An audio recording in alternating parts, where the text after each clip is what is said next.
Good morning, everyone, and welcome to this event. We're very happy that quite a lot of you have joined us there this morning, and also hi to everyone following us online. So this event is arranged by Bergen Global, which is a CMI-UIB collaboration for research, communication, and dissemination on international affairs. I will talk a bit more about that in the end. And my name is Olav Iversen, so I'm a moderator here today. And when I do not moderate for Bergen Global, which I do sometimes, I'm a PhD candidate at the Center for the Study of the Humanities and Sciences, or SVT, here at the University of Bergen. So we are here today going to talk about the upcoming elections on Sunday in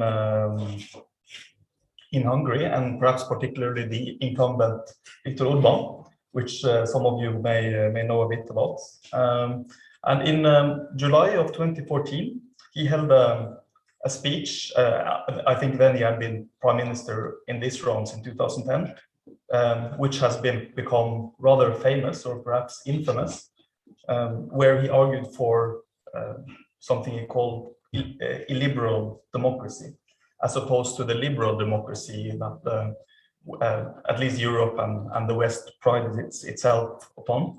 And at that time, it seemed like, in a sense, like a deviance or anomaly for sort of someone to explicate a challenge against liberal democracy in Europe. But in hindsight, it's perhaps easy to think that it was an omen of what was to come in the world at large, when you see the political developments in the US and Brazil and so on.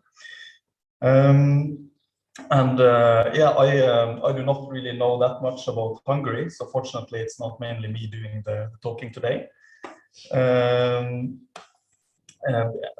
we're very lucky to have with us these three experts on the Hungarian democracy and context. And first we have here Raimondas Ibenskas, and he's an associate professor at the Department for Comparative Politics at the University of Bergen. So his main research interests are political parties in European democracy, so very relevant for the topic today. And then we have Iver Ørstavik. He has a master's degree in philosophy and has worked many years in the Rafto Foundation for Human Rights. So he has worked on freedom of expression in Eastern Europe and is currently working on rule of law in Poland. And then we have Dániel Biró, who is a professor for composition at the Greek Academy in Bergen. So he's currently leading the project Sounding Philosophy as part of the Norwegian Artistic Research Program. So just to start with, I would like to ask you, like, how do you know Hungary? And I also know that you've prepared some introductory remarks short, so you can please go ahead with them as well. So maybe we can start with you, Raimondas. Yeah, good morning, everyone. It's a real pleasure to be here. So, as has been mentioned, I'm associate professor in the Department of Comparative Politics, and one of the reasons why I am here is because I do research on Central and Eastern Europe, especially political parties in the region. So Hungary typically is one of the 10-11 cases that I would study in my research. And then I guess another reason why I am here is because I lived for almost a year in Hungary. So I'm originally from Lithuania, but I did my MA degree at Central European University. Really a life-transforming experience for me. I guess most of you have heard about the university, and also that it had to move its main activities to Vienna. So I was there in 2006, 2007, which was also a very interesting time to be there, because as I think we will discuss later, this was the time when we can say that well, the roots of the current crisis are based in some sense. We can say that the protests and the riots that happened there in 2006 sort of undermined the Socialist Party, ruling party at that time, and then allowed Orbán and Fidesz to come to power in 2010 election. So maybe I'll stop here, and then I can answer more specific questions. Yeah. Thank you, Raimondas. Thank you. So yeah, this is a great place to pick up the ball, because my experience with Hungary is also largely connected with the CEU. I was only visiting, but it was this place with, you know, this wonderful atmosphere. Students from all of Europe and quite a lot of students from other continents as well, all behaving as if it was a blessing and a privilege to be there. Yes. That's this, you know, there's some places just has this feeling in the hallways, right? Exactly. That I've been given a privilege in life to be able to be here, and all these, you know, all the curricula and lectures posted on the walls, you know, all interesting, right? All crisscrossing, connecting. Sometimes, you know, when I'm at Bergen Global, Law Transform or whatever, I get a strong feeling of kinship with the kind of atmosphere that they had at CEU.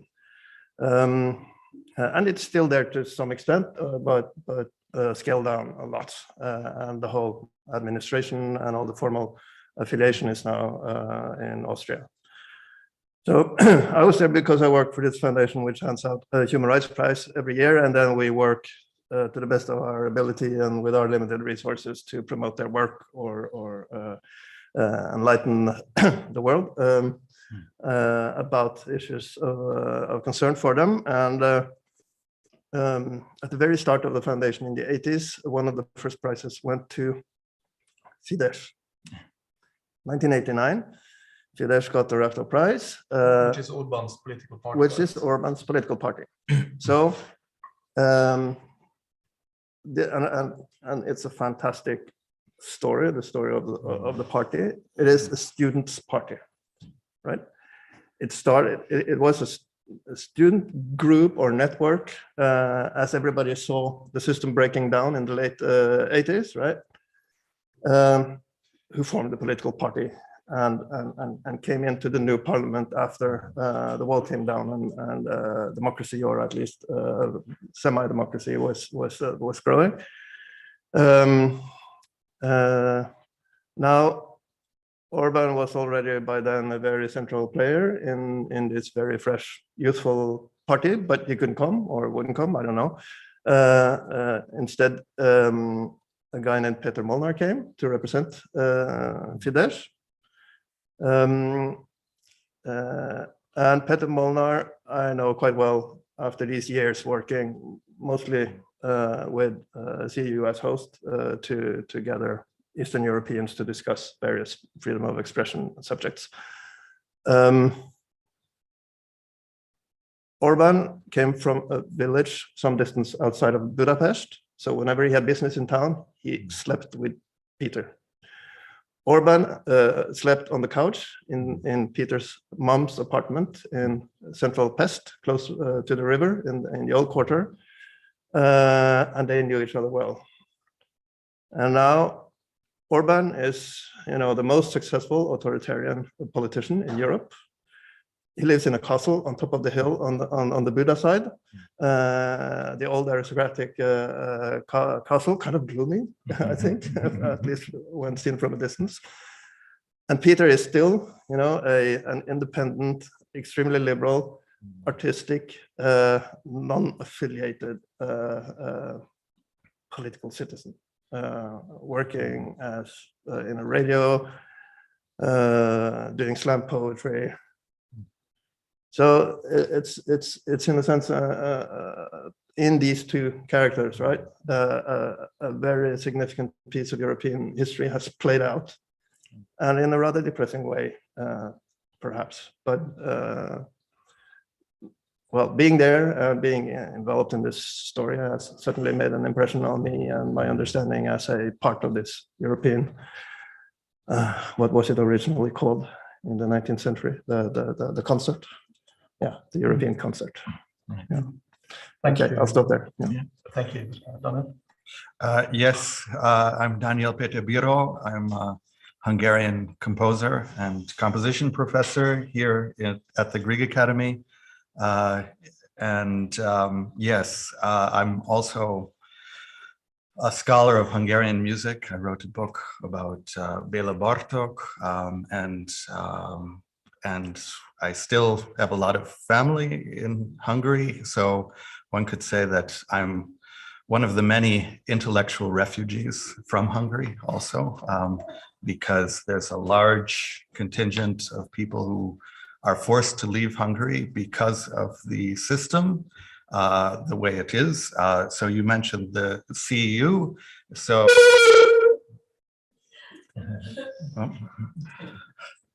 I think you need to turn on. Oh.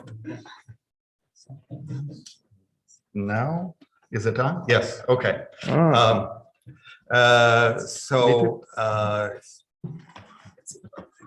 It's there. There we go. So the last time that I was at the Central European University, this was a conference on music and gender. And this is one of the reasons why the university was closed down, because the government stated that they did not want gender studies to exist in Hungary. And before that was the Central European this is the University Central that was referred to, yeah. Yes, this is the Central European. And the time before I was there, that was for an European Union sponsored project called Narratives of Memory, Xenophobia and Nationalism in the European Union and Canada. At the time I was teaching in Canada at the University of Victoria, and we had scheduled a concert that would deal with the questions of refugees coming into Hungary in 2015. And I called my friend in Budapest and I asked him, so, okay, we have a concert in July, and July in Hungary is a little bit like July in Norway. Everything shuts down a little bit. So we had to find some kind of hall, and we found a hall at the Central European University. And then a month before the concert, the government announced that they were going to shut down this university. And this is significant because this is the first university since fascism to be shut down in Europe. And this is also being done while Hungary is still a member of the European Union. And one of the questions today is, how did we get to this point? And as a Hungarian, also as a Hungarian who has lived in the US, in Canada, in Germany, in many other parts of the world, I can see that we really were ahead of the curve in terms of authoritarian governments. And one can see that, for me, it's a little bit bizarre. It's almost like the whole world is becoming Hungarian in the sense of it increasingly becoming authoritarian in the United States. And also there, it's important to know that Trump actually had several Hungarian advisors from the Fidesz party working for him. So again, it's not only a Hungarian problem. This is actually an international problem. And tomorrow I'm traveling to Oslo to vote in the election on Sunday. And I want to be optimistic, but unfortunately I have to say that these people are really professionals in demagogy, and also this type of, one could say, turncoat politics that has evolved in Hungary also has a precedent from earlier eras. And I think that's kind of what we're going through at this point. Thank you very much, Dániel. We will return to some of the questions with regards to sort of the relevance of the Hungarian politics for the rest of the world a bit later. So first, Iver touched upon it. First, I wanted to ask a bit more in depth, perhaps, who is Viktor Orbán? What's his background personally and politically? And would anyone like to comment? Yeah. Well, what's important to know about Orbán is that he actually started out on the left. So he was part of this student-led group, Fidesz, and actually the party, ironically, he was the one that said Russians go home. And I say that ironically because even today, I mean, the breaking news out of Hungary today is that Fidesz actually was working with the Russians for a long time, spying, allowing information from the European Union to actually be transferred to Russia. And this is actually very, very new. And Russians go home, that was in the context of the Soviet Union. That was in the context, that was in the 1980s. And then there was a total change. One could say an ideological change, though I would make the argument that Orbán and Fidesz is actually a new type of party. It's a party without ideology. So even though they use a very right-wing kind of nationalist rhetoric, I don't believe a word that they say in this rhetoric. And there's many people to back this up, that this is a party that believes in two things, and one is having power and the other one is making a lot of money. Other than that, I don't think there's much more behind them in terms of ideology. So of course they play with the Hungarians' unfortunate nationalist impulses, which is historically defined, because Hungary has always been between powers. So we have always had to deal with the Russians, the Germans, the Austrians, etc. And because of this situation, unfortunately, many of the political decisions also in the past were siding with the wrong power.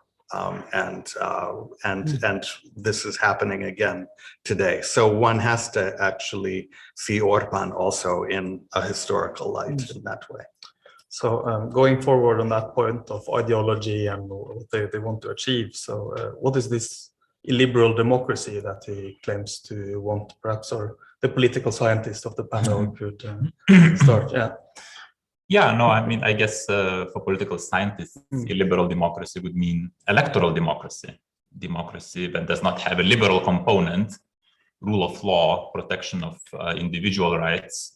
So democracy that is based on the rule of a majority through elections that are still free and fair, and that enfranchise the whole population more or less, and that also democracy that also guarantees freedom of association and freedom of expression through media, because that's also very important for free and fair electoral process.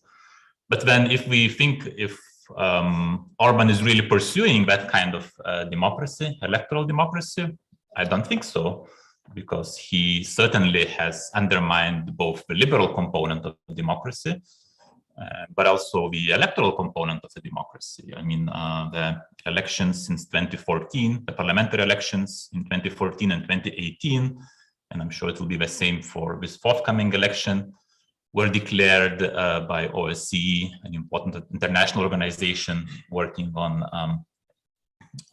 elections, as being free but unfair, because Orbán and Fidesz had such a huge advantage in terms of media, for example, and they harassed opposition parties in different ways. So yeah, he claims that he supports illiberal democracy, but at the end of the day, I think it's just a way to say that I think in fact he would like autocracy. And if you look at meaning a dictatorship. Yes, if you look at Varieties of Democracy project, which is a project that measures democracy cross-nationally, Hungary since 2018 is classified as an electoral autocracy. So it's no longer considered as a democracy since 2018. but it is electoral autocracy in the sense that there are still elections taking place and opposition parties are still functioning. And at the same time, the possibility for the opposition to win elections is very, very limited because of all the limits on their ability to organize themselves and campaign imposed by the government. Thank you, Raimondas. So, Iver, you've worked a bit broadly with the Eastern European and Central European region. So, Dániel mentioned that, in a sense, Hungary has been ahead of the curve if we compare to some larger political developments in at least the West. Why do you think that this happened in Hungary and not in sort of comparable countries, or at the very least first in Hungary? I have to say I don't know, but I'd like to make some comments that maybe it's sort of go ahead. Right? It's a difficult question. I mean, we've touched upon already a couple of really interesting subjects. I think first, the question of ideology, and then the question of what content took place in our concept of democracy. So, even though I'm a philosopher, right? So. I'm supposed to be playing with ideas, and I think that ideas matter. We're into and they do. Ideas matter, but I think we need to have a much broader sociological and institutional perspective on these developments that we see around us, and they're also here, right? So there's very little. I mean, the kind of rhetorics and ideological expressions that are common in Hungary, or for that matter, in large parts of the US, are obviously fringe positions here, right? But many of the other mechanisms are working. They're ordinary mechanisms in a late modern society. I mean, the obvious danger for authoritarian developments here would come from the main parties, right? Because of their institutional position and their access to power in a Norwegian society. So, take for instance the electoral democracy, or that idea, which is a darling of political scientists, right? It's the brute simple basic concept, right? We have to protect that one at least, right? But in Hungary, well, they have an electoral system which allows the incumbent party, Fidesz, to have a constitutional qualified majority with less than 50% of the actual vote, right? So they've had between 43, 4, and 49% of the votes in the coalition, and they've had 66, 67% representation in parliament. So with less than the majority required for a brute, simple majority decision, like our referendum on the EU, right? They have a constitutional majority, which is a construction which is totally perverting democracy. And then they have a mixed system, which is partly or mainly first past the post. Okay, in first past the post system, you have the problem that if you get 51%, then you get all the representation, right? So some places there are compensation mechanisms, other ways for the minority to get their representatives in, or at least some, right? And so a compensatory mechanism to protect the minority position. Well, in Hungary, they have a compensatory mechanism protecting or enhancing the excess votes to the winning party, right? Meaning the winning parties get more representatives. Say Fidesz get 51, or say that in a circuit they get 60 or 70%, right? Oh, well, those are wasted votes, right? 20 of them, if it's 70, we only need 50, right? So the excess 20% are counted in to party lists votes, which provides even more of a benefit for that party.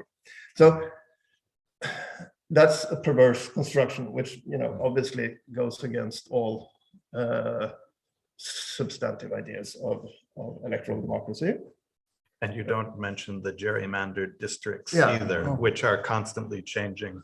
Yeah. So if they notice that one district has more Fidesz votes, then So the idea of electoral majority serves as a smokescreen for a completely manipulative system, which is deeply authoritarian, right? Gerrymandering means drawing the district boundaries in order to manipulate for certain political outcomes. yes. Yes.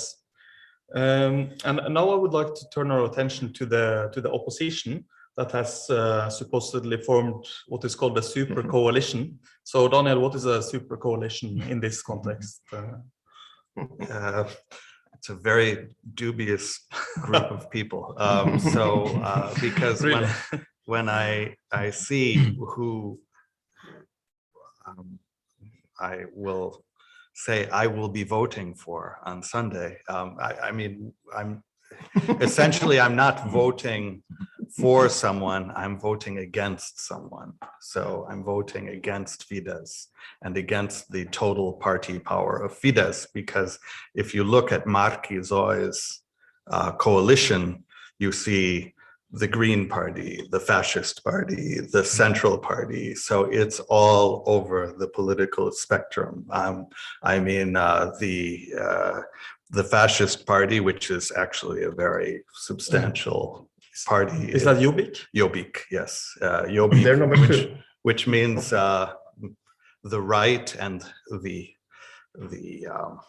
better simultaneously in Hungarian. So it's a nice connection.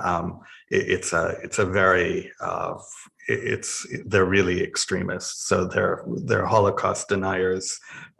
They're very anti-Roma. They are partly dealing with very dangerous fringe elements in Hungary, and they are part of this coalition, and they need to be part of this coalition because they see, like all the other parties, that there's only one chance to get Orbán out of power is for all of these parties to come together. So it's one is doing this to vote Orbán out of power, and even there's a lot of questions that come up. For instance, what will happen if the party comes into power? So when I talked with my relatives today, the main issue is prices and inflation soaring in Hungary, and the economy really tanking in a certain way. And there's even some people who have a theory that Fidesz doesn't want to win the election in order so that they can actually have this opposition fail. But even if the opposition comes into power, all of the judges, all of the people in cultural positions, all of the people in media positions, they are filled with Fidesz party members or people who are loyal to the Fidesz party. So in essence, the whole infrastructure that they have built up will stay even in the upcoming time. And the other part, what you didn't mention, is the Constitution, that the Constitution is constantly being revised. So every 2 weeks, there's a change to the Constitution. So if they need something done, they simply change the Constitution. That's because the judges are also placed very carefully within the whole constitutional system. So it's really rigged from the start. And then we have to bring up also the question, why is Hungary still in the EU? And I've said this for many, many years, that Hungary actually should have been kicked out of the EU for all of these rules that have been broken, for all of these laws. And that's an extremely unpopular position, but I think it's the only ethical position that one can have, and especially as a Hungarian, to say, no, this is actually allowing for a dictatorial system. Thank you. I have a couple of pieces of practical information that I forgot to tell in the start. There's a glass of water for you just behind you, and also if you follow us online, then you can like write comments or questions in the chat, and we will hopefully get to them in the question round, which will start in around 15 minutes. So there will also be an opportunity for the audience to pose questions that are here. And I just wanted to follow up on the thread of the EU. So Raimondas, like, how has the EU responded to this sharp authoritarian turn? Yeah, so what we've seen since 2010, that the EU has been quite ineffective in its response, to say the least. So only more recently we can see that there is more talk and some action as well, for example, in terms of suspending EU funds for Hungary. So currently the European Commission, sort of the executive of EU in some ways, has not allowed Hungary to go ahead with getting money from the coronavirus recovery fund, the special fund that the EU has created to support the economies of the EU member states in the aftermath of the pandemic. We don't know if that will really be the case. There is some talk that Poland, at least, potentially Hungary, will get the funding because now they're taking a lot of refugees from Ukraine. So we try to make a case that they should be supported in this time. But I mean, another tool that the EU has at its disposal is to suspend the voting rights of a member state if it violates some basic democratic norms. Would that be in the European Parliament?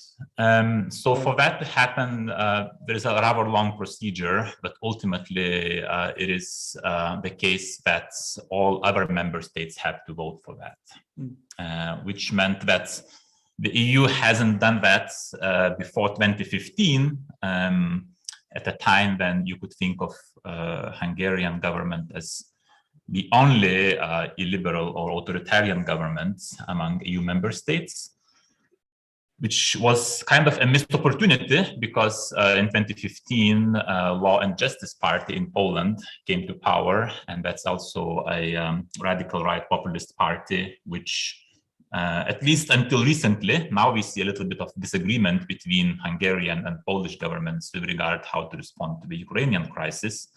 But until recently, they have been very closely collaborating, and they have declared that they would support each other if there was this kind of vote of suspending voting rights of Hungarian government or Polish government in EU institutions, in the Council of the EU. But at the same time, of course, there are other member state governments that maybe don't say so openly, but they would be quite reluctant to use that nuclear option, so to say, and which would be exclusion, which would be just suspension of voting rights. I'm not a lawyer, but I believe that there is no legal option to exclude a member state from the EU. Maybe Iver can help me out here, but so it's not in the treaties, so member state can leave itself, as the UK has done, but excluding member states is quite a legal challenge.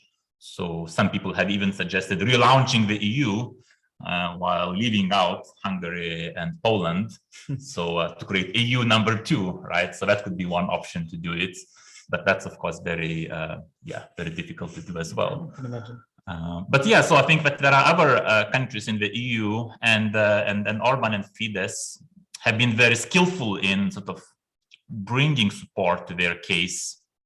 So they have been supporting parties in neighboring countries, for example, Slovenia, where the current Prime Minister Janez Janša is sort of Slovenian Orbán almost, and has received a lot of support from Orbán.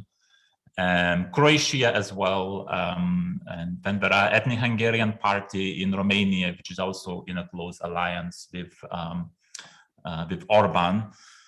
So, and then there are other countries that maybe are just they wouldn't sort of use that nuclear option of suspending voting rights of Hungary in the council. So yes, it's I mean, one of sort of the reasons why we see this democratic backsliding in Hungary after 2010 has been a rather ineffective response of the EU. But that's just one of the reasons. There are others as well, I would say. Thank you, Raimondas. So you mentioned Poland, and which Iver works with, I think, these days. So I would like to ask you, just in the light of how these sort of authoritarian nationalist politics have sort of spilled over, how do you view like the political development in Poland, like in relation to what has happened in Hungary? Well, I mean, there is certainly an obvious inspiration there. I mean, the Poles refer to Orbán as kind of a pioneer and an example to follow. There are rather strong ambitions from different sides to establish a tighter cooperation between the so-called Visegrad Four, which is so Poland, Czech Republic, Slovakia, Republic, Hungary, and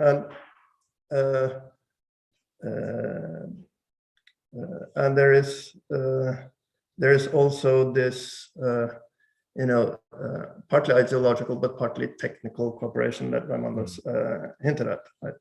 I think it's really important to see how this interacts with how Hungary and Poland interact with the rest of the states in Europe. You have to understand how the EU system works, and almost nobody do really understand it well enough. We imagine it's kind of a state on top of our state, right? Of all our states, but it's a very different animal. So the EU, as you said, right, it doesn't allow for exclusion. There is no legal path to exclude member states. There are legal requirements posed to states seeking membership, but once they're in, it's really difficult to keep discipline because there's no ultimate option to exclude them.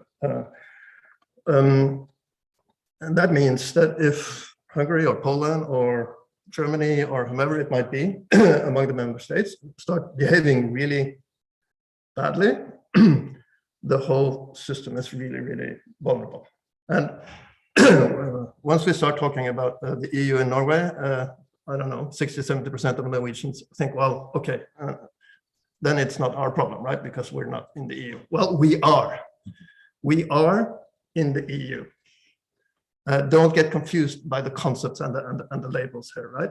The legal order of Europe is, of all international relations in Europe of importance, are shaped and adjudicated by EU institutions, right?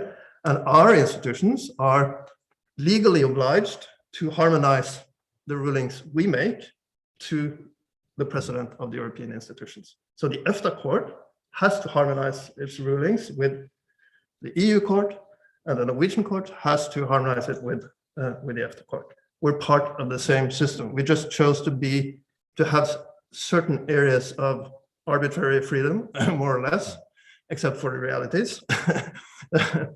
And the price to pay was that we stay out of the entities that shape the laws and negotiate the laws and regulations.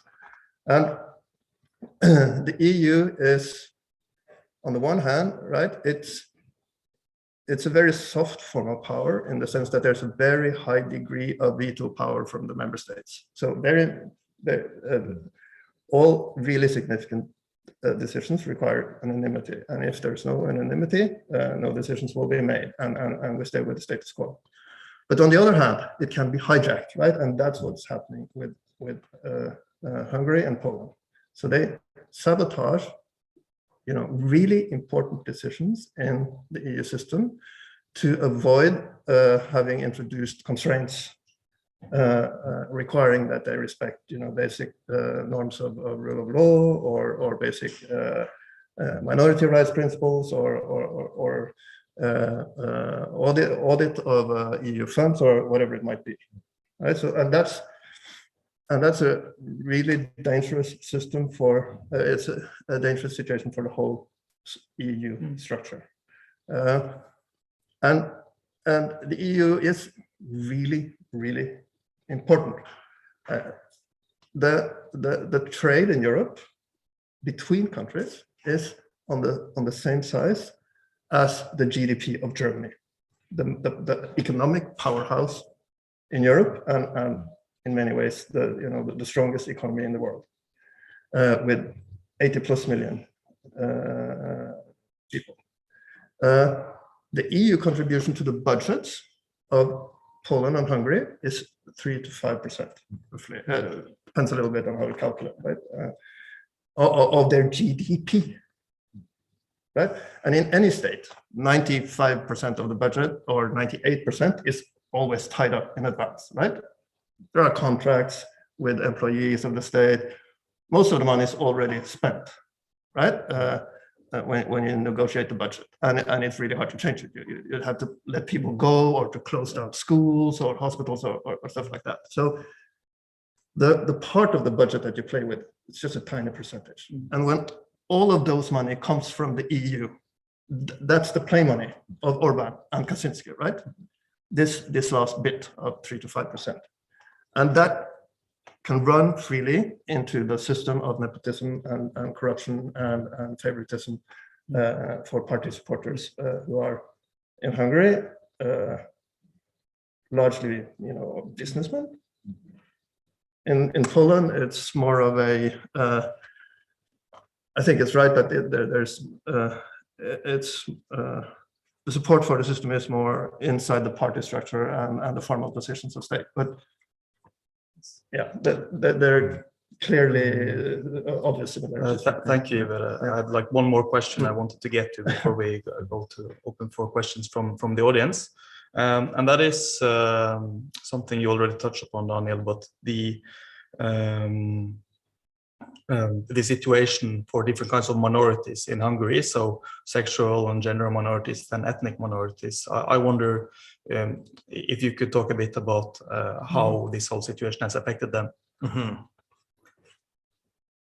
Yeah, it's always hard for me to explain to non-Hungarians how the situation is, because when I explain it, it kind of is almost like I'm talking about a Kafka novel. So, but it's a Kafka novel that actually exists. So the situation with for instance, now with Ukraine.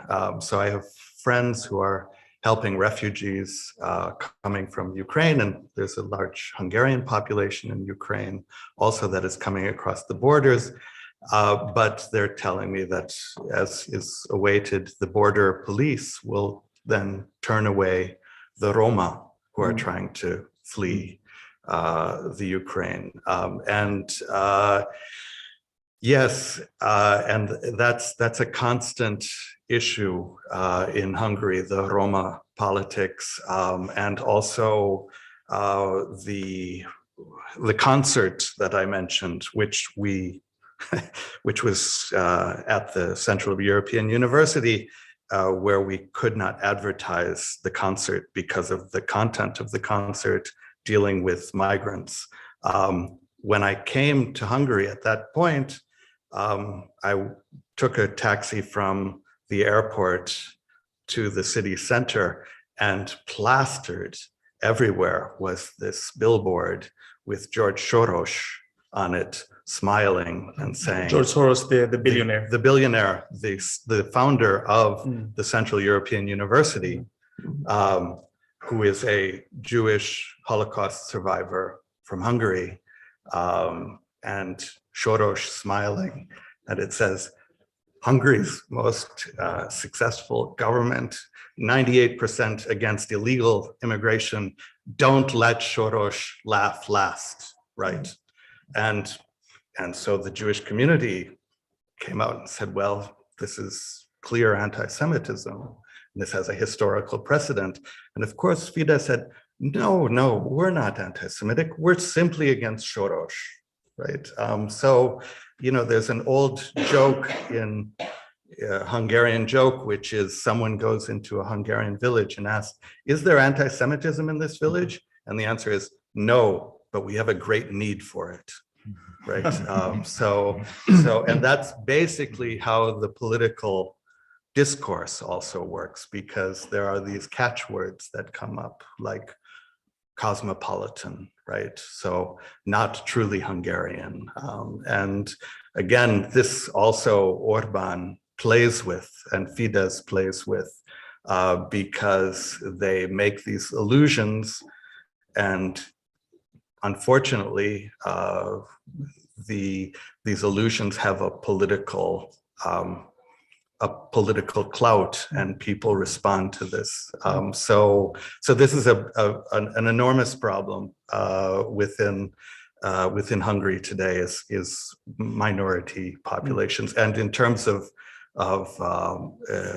LGBT rights, also this was a major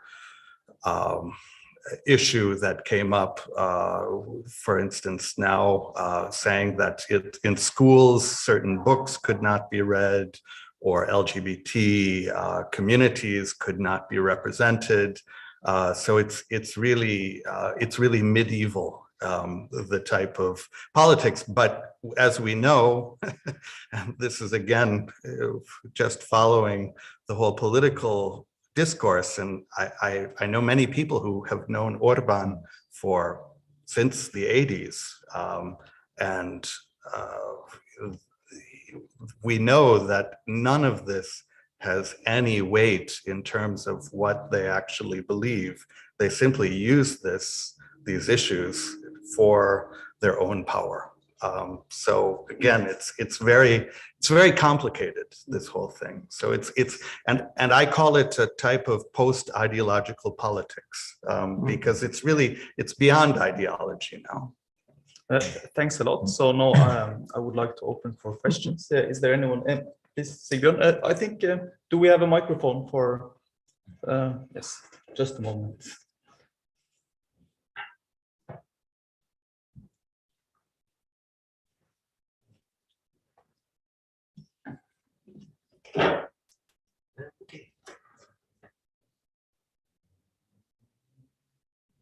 Okay, let's talk about the situation in Ukraine.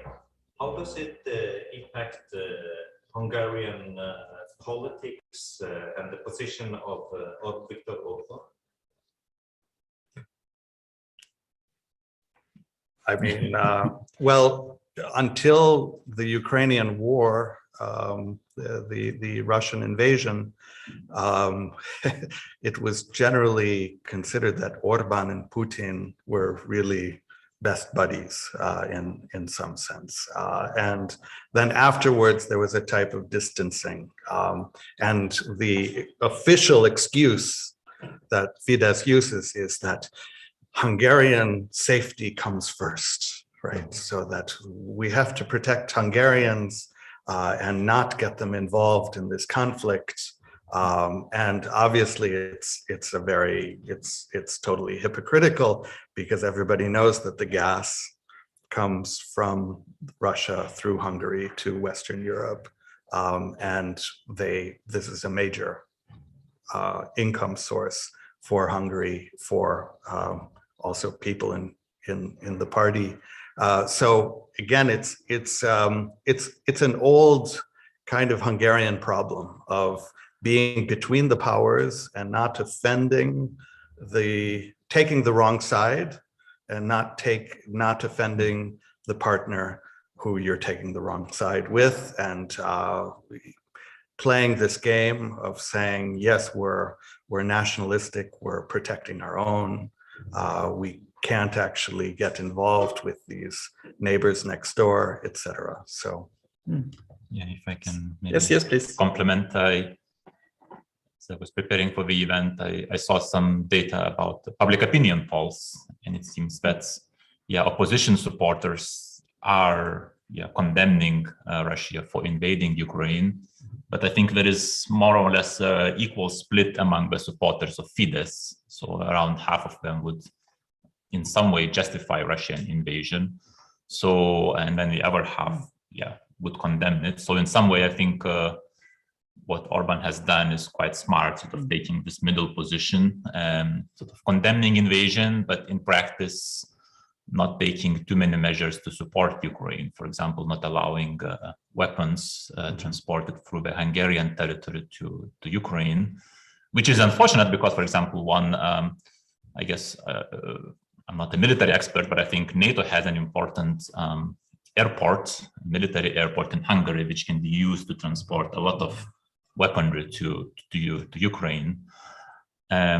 So I think that's, Orbán is sort of a very skillful player, and but in some ways I think that Ukrainian crisis makes him more isolated in the EU. So we spoke about this Visegrad 4 cooperation, which has been really important for him as a way to say that it's not just Hungary, it's also other countries, post-communist region that has different opinion on different issues that the EU decides upon. But now, at least, we don't know if that's going to last, but we really see a conflict between Polish and Hungarian governments. And I think there are even suggestions that maybe the EU can be a bit strategic about this and promise Poland not to sanction them for the violations of rule of law in Poland. So in exchange for Polish support, sort of sanctioning Hungary, right? So kind of split the alliance between the two countries. And then Czechia and Slovakia also are quite anti-Orbán based on their current governments, at least. So I think there was this meeting between defense ministers of Visegrad 4 states, which wasn't attended by anyone. So the Czechs, the Slovaks, the Poles refused to attend it because of the Hungarian stance on Ukraine. And so now I think the joke is that V4, this Visegrad 4 cooperation, turned into V1, Viktor 1, right? So, so we will see how that goes, but clearly it increases isolation of Hungary within the EU, and maybe at some point that will strike with some parts of the Fidesz supporters as well. Yeah. Yeah, just, I think that the comparison with Poland is very interesting, and how they add to each other in European context. So the way my impression, it's only an impression, but I feel you have it too, and you know what you're talking about, is that, well, this more or less authoritarian system, without effective checks and balances and legal control is already established in Hungary, in a way which makes it completely unrealistic to think that it will go away in less than 20-30 years. And some moves are not important, and some moves are made more recently to really cement it, right? So transfer of public powers and money and responsibilities to private funds or private foundations run by people chosen and for life in some cases. So it's really hard to change it. But the strategy of Europe has always been to think, well, we're pluralist, and we must allow members to be, not to our taste in their ideological preferences or whatever. We can live with, some deviation in Hungary. It's a small place that will come around sooner or later, right? The mainstream of Europe will pull them in at some point. Right? But now it's not only Hungary, right? It's Poland. Poland is 4 times as big, strategically, immensely important. And but the battle is ongoing there, right? So it's not certain they have to go the same way, but they're on a tipping point right now, and that's really important. Thank you, Iver. There are some more questions. So, okay, there are 3 questions actually. I think perhaps could you all just ask your questions and you can pick and choose. I think that's the way we will have to do it because we only have 5 minutes. Keep it short, please.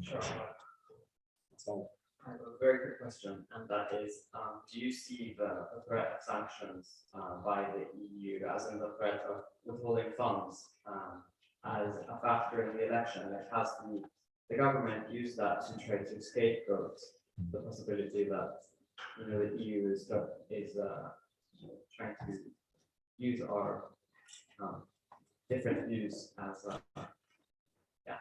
if you understand what I meant. Yeah, let's take the other questions before there were 2 more. Yes. in the municipality elections, Budapest was won by the opposition candidates. So I want to ask that how this election and this election result reshaped Orbán's situation in Hungary politics, and did it open a space for super coalition or strike coalition? Yes, and then there was one more. Line is long enough. So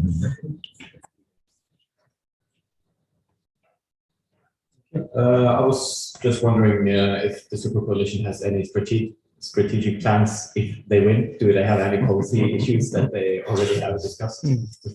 So yes.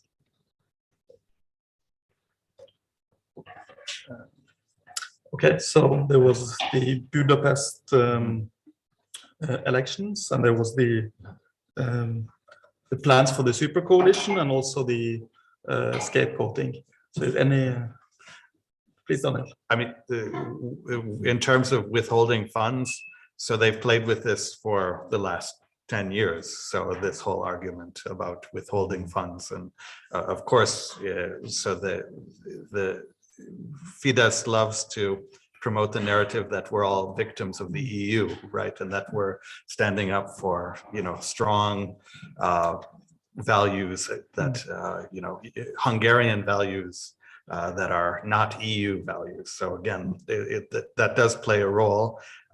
In terms of the Budapest, Budapest is really, the waterhead, as we say, of Hungary. So it's a very different political situation in Budapest than in the rest of the country.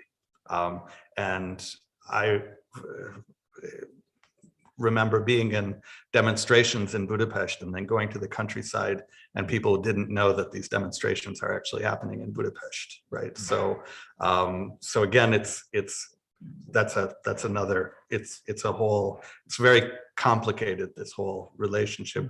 And Karácsony and the vice mayor, who is actually former colleague of my partner, they have a very different political outlook than the mayors in the rest of the country. So so I would just say that it doesn't necessarily equate. And the coalition, I think the main idea is first win. So the first idea is win. And unfortunately, I would have to say that there's not a lot of thought that's going into what happens afterwards, because it's going to be a total mess afterwards in any case, simply because of the power structures that have been put into place over the last 10 years. Yes. Yes, add please. a Yes, couple please. more We have points. like 1 No, minute. please. 1 minute. So please. Yeah, no, I guess in terms of EU spending funds and how it affects voters, I would say that Fidesz really sort of encapsulated its supporters very closely. So any messages kind of opposing the message of Fidesz are very difficult to go through. So I wouldn't see much of an effect there. Budapest election, I mean, I guess at least it was an important victory for the opposition, even if, of course, I agree totally that Budapest is different from the rest of the country, but it was sort of showing that they can win. So I think it did help them a bit to then create that coalition and gave them a bit of confidence. And then in terms of positive or kind of agenda for the coalition, well, I guess at least they are pro-Europe in some ways, most of them. I mean, even Jobbik, I mean, of course, it's a former extreme right party, but yeah, I guess they would be a little bit more moderate these days, maybe. So, and then, yeah, I guess sort of maybe trying to restore democracy would also be one positive element of that agenda. And if I can make also comparison with Slovakia, Slovakia in '98 had this kind of very broad coalition that challenged authoritarian government led by Vladimir Mečiar at that point, and also included the Greens, ethnic Hungarian party, former communists, also social democrats, conservatives, Christian Democrats. And yeah, they came to power and they managed to stay together, this very diverse coalition. They stayed in power for 4 years and they put Slovakia back on track in terms of its EU membership prospects. So yeah, I wouldn't be sort of completely pessimistic about what happens if they win. But of course, the fact that so many state functions have been sort of taken out from the powers of new government is a challenge. And on that slightly hopeful note, I think we have to, our time is up. So thank you so much to everyone for coming. Thank you so much to our panelists, not least. And I would just like to say that this event, as I said, is organized by Bergen Global. So you can follow Bergen Global in social media and also sign up to our newsletter to get updates for our events. Next week, there is a meeting on the situation in Colombia at the Humanities Library here in Bergen on Wednesday. And also thank you to Academica for providing the venue. They put forth a lot of relevant books, I think, right over there. So check them out on your way out. So, okay, thanks a lot, everyone. Yeah. Thank you.